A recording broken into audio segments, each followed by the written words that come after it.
Hi, YouTube world. This comment is for Perfidia, who says, Hi, Miss Patty. I'm taking my CNA on Wednesday the 13th. I looked at all your videos and I have a question for you. Is it okay to put the denture cup and emesis basin without a barrier by the sink?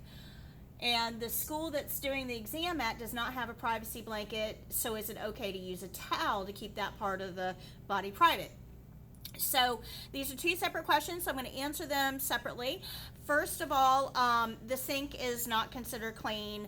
The emesis basin is not, we're going to be putting stuff in it. So yes, that's fine. You can put the emesis basin on the side of the sink. That's okay.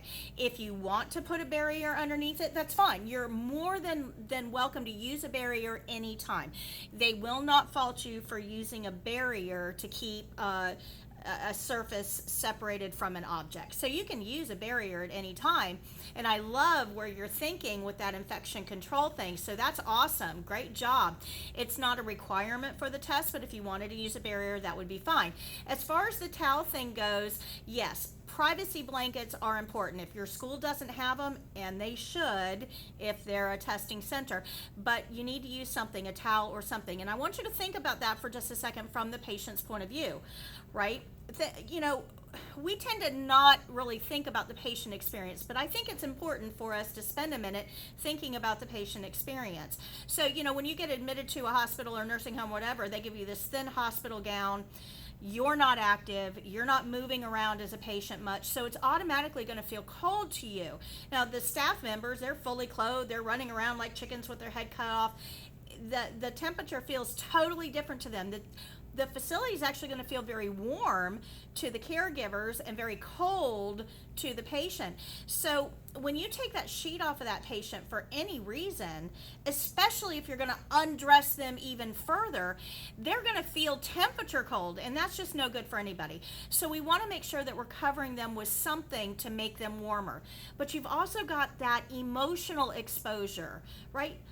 If you're the body in the bed and all of these people around you are total strangers, how comfortable would you be being bared in front of total strangers? And that's just, we have to think about the emotional consequences of this to our patients as well. And I hear a lot of times CNAs will say, well, that's the way you do it in school, or that's the way it is for the test, but we don't do that in real life. You should think about it from the patient's point of view. And that'll kind of give you a little bit more insight as to why privacy blankets should be used. Think about that if that were your mom or your dad in that bed. Would you really want a bunch of total strangers exposing them and making them uncomfortable? So it's just something to kind of think about. So yes, towels can be used. Absolutely, privacy blankets can be used. Anything can be used. Just make sure that patient is covered. That'll keep them warm and comfortable, but also provide a little bit of emotional separation there as well. Hope this helped. Best of luck, and let us know if we can be of further assistance. Bye.